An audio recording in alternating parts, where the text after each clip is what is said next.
My name is Anna. I am a young girl who once feared speaking English. I remember standing in front of my class, my voice shaking, my heart pounding, as I tried to say a simple sentence in English. The words felt heavy on my tongue, and I could see my classmates watching, waiting. I wanted to run away, but I didn't. I stayed, and I spoke, even though my pronunciation was not perfect. That day, I made a promise to myself.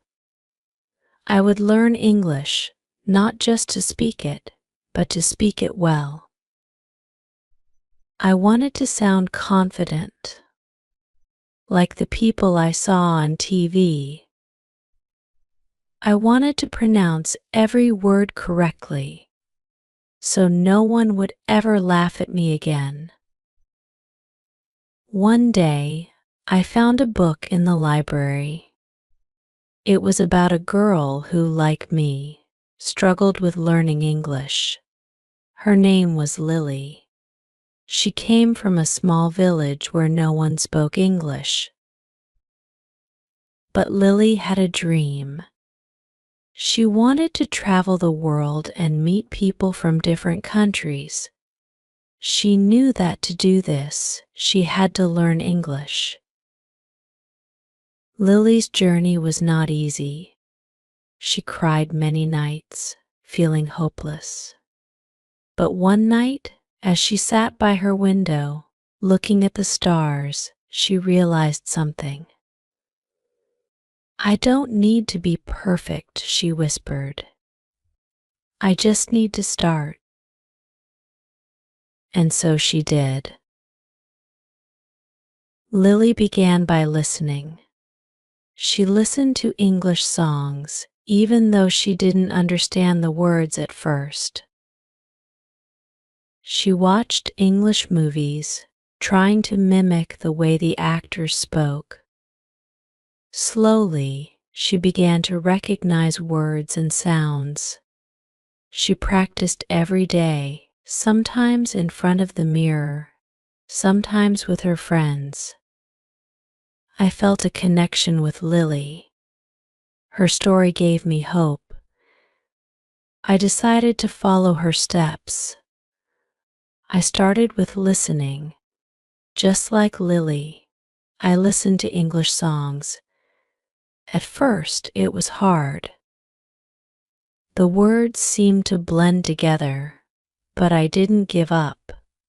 I listened again and again, and soon I could pick out individual words. My first victory was understanding the word love in a song. It made me smile.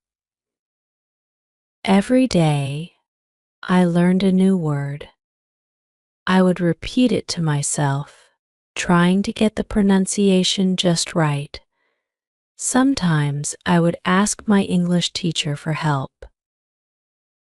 She was kind and patient, and she would say the words slowly so I could hear each sound.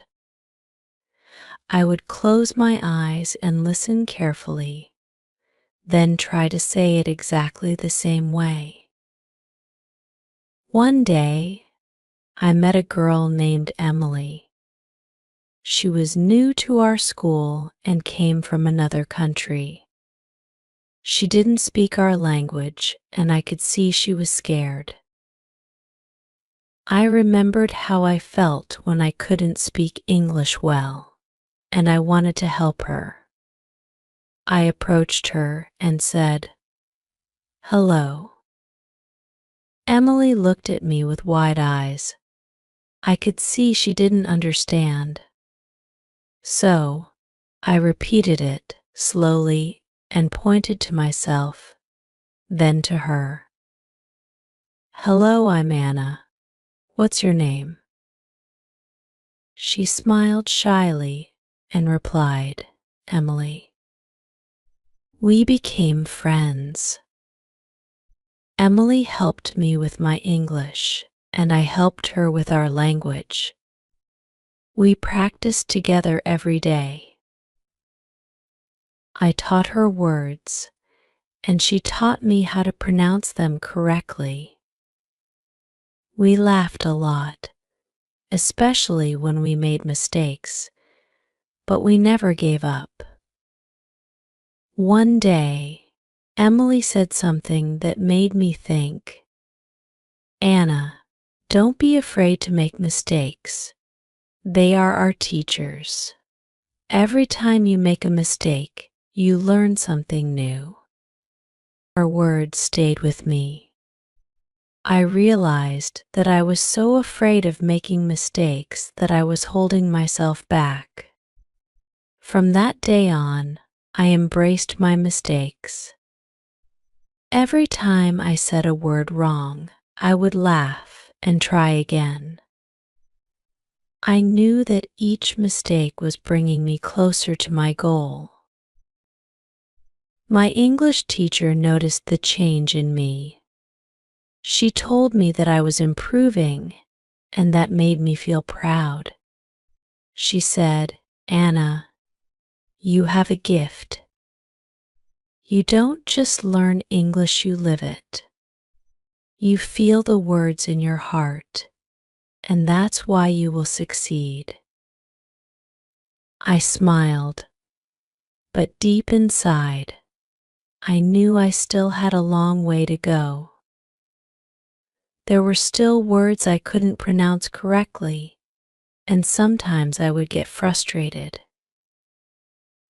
But I remembered Lily and Emily. I remembered that it was okay to take small steps. It was okay to make mistakes. The important thing was to keep going. One day, my teacher gave us an assignment. We had to give a speech in English. I was scared, but I also felt ready. I had been practicing my pronunciation every day. I stood in front of the class, just like I had on that first day. But this time, I wasn't afraid. I took a deep breath and began to speak. At first, my voice was shaky, but as I continued, I felt more confident. I could see my classmates listening, and I knew I was doing well. When I finished, there was silence. Then, everyone started clapping. I felt tears in my eyes, but they were happy tears. After the class, my teacher came up to me and said, "Anna, you did it. Your pronunciation was beautiful. I am so proud of you." I realized then that learning English was not just about speaking the words correctly. It was about expressing myself, sharing my thoughts and feelings with others. English had become a part of me, and I knew it would help me in many ways in the future. I continued to practice every day. I read books, watched movies, and spoke with Emily. I noticed that my pronunciation was getting better, and I felt more confident. I even started helping other students who were struggling with English. One day, I was walking home when I saw a little girl crying. She was sitting on the sidewalk, hugging her knees. I walked over to her and asked, "Are you okay?"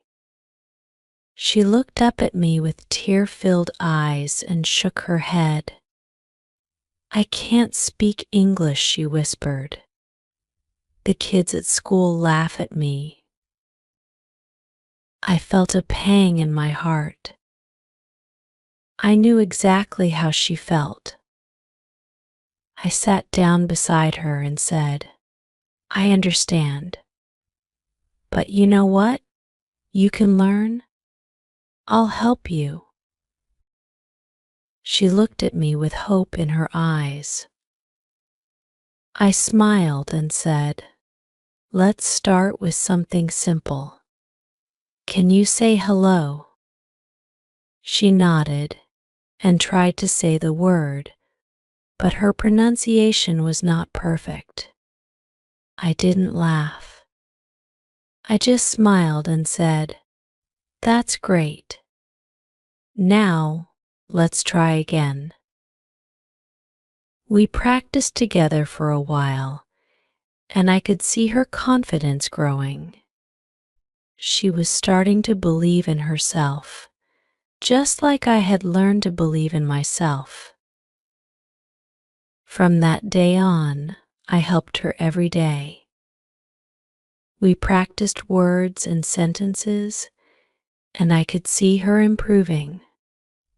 It made me happy to see her smile and to know that I was making a difference in her life. English had not only helped me to express myself, but also to help others.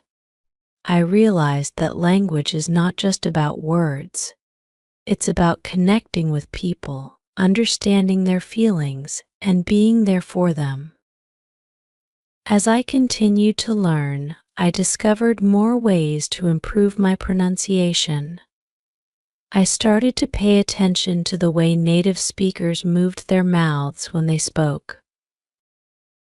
I would stand in front of the mirror and try to copy them. It was like a game, and I enjoyed it. I also learned that reading out loud was very helpful. I would choose a book one liked and read it out loud every day. It helped me to hear the words and to get used to saying them. I found that the more I practiced, the more natural it became. There were days when I felt discouraged, especially when I encountered difficult words. But I remembered Emily's words. "Don't be afraid to make mistakes." I would remind myself that every mistake was a step toward improvement. One day, I decided to challenge myself. I entered a school competition where we had to recite a poem in English. I chose a poem that was full of difficult words, but I was determined to do it. I practiced every day, focusing on my pronunciation. The day of the competition arrived, and I was nervous, but I also felt ready. I stood on the stage, looked at the audience, and began to recite the poem. I took my time, pronouncing each word carefully. As I finished, there was a moment of silence, and then the applause started. I won the competition that day, but more importantly, I won my battle with pronunciation. I had faced my fears and come out stronger. English had become more than just a subject in school, it had become a part of my life. As time went on, I continued to improve. I took every opportunity to speak English, whether it was in class, with friends, or even with strangers. I knew that practice was the key to mastering pronunciation. One day, my teacher asked me to help a new student from another country. His name was Carlos, and he didn't speak English well. I remembered how Emily had helped me, and I wanted to do the same for him. Carlos was shy at first, but I encouraged him. We started with simple words, just like I had with Emily. I could see that he was trying hard, and I admired his determination. We practiced every day, and soon his pronunciation started to improve. Helping Carlos reminded me of how far I had come. I realized that learning English was not just about improving myself, it was also about helping others on their journey. One evening, as I was walking home, I thought about everything I had learned. I remembered the fears I had faced, the mistakes I had made, and the victories I had achieved. I felt proud of my progress and grateful for the support I had received from my friends and teachers. Learning English had been a beautiful journey, full of challenges and rewards. It had helped me to connect with others, to express myself, and to grow as a person. I knew that the journey was not over, but I was excited for the future. I looked up at the sky and whispered, "Thank you for helping me find my voice." As I walked home that evening, I thought about all the tips and tricks I had picked up along the way. I wanted to share them with others who were on the same journey I once was. So, let me tell you some of the ways that helped me improve my pronunciation and learn English. 1. Listen carefully. Listening is the first step. Just like I listened to English songs and watched movies, you can do the same. Pay attention to how words are pronounced. I remember listening to a song and hearing the word beautiful over and over. At first, it sounded like a jumble of sounds, but with time, I began to recognize each part of the word. 2. Mimic native speakers. Try to mimic how native speakers talk. When I practiced with Emily, I would listen to her speak and try to copy her pronunciation. It helped me sound more natural. I would repeat phrases after her, paying close attention to the rhythm and intonation. 3. Practice with tongue twisters. Tongue twisters were a fun way to practice. I remember laughing as I tried to say, "She sells seashells by the seashore" quickly. It helped me with tricky sounds and made practicing pronunciation enjoyable. 4. Read aloud. Reading aloud is a great way to practice.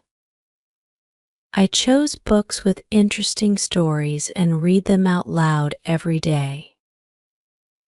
It helped me to hear how words should sound and to practice pronouncing them correctly. I would mark the difficult words and focus on them. 5. Use a dictionary.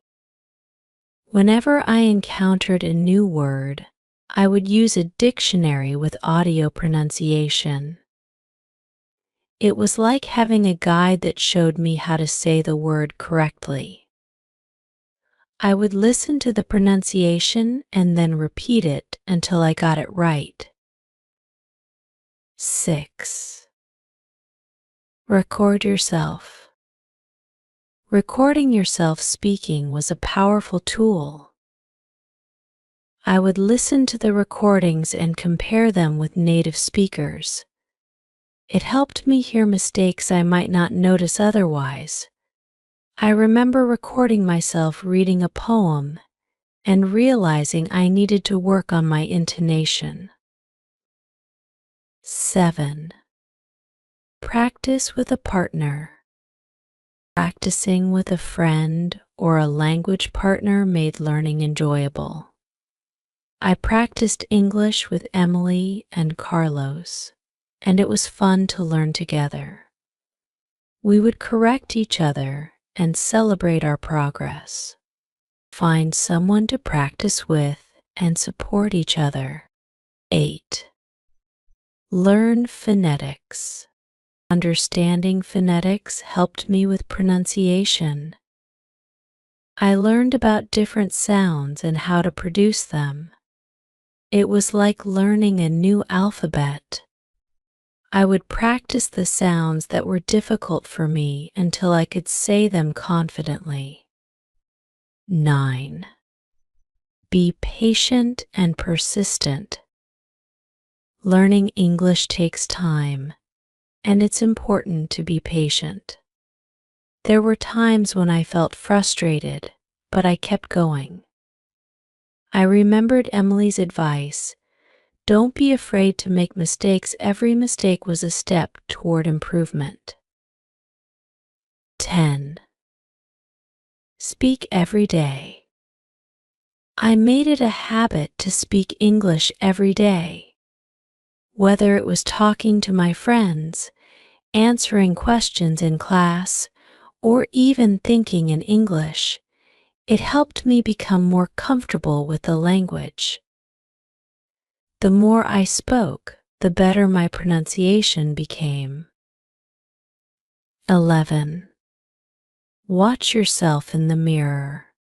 Watching myself speak in the mirror helped me with pronunciation.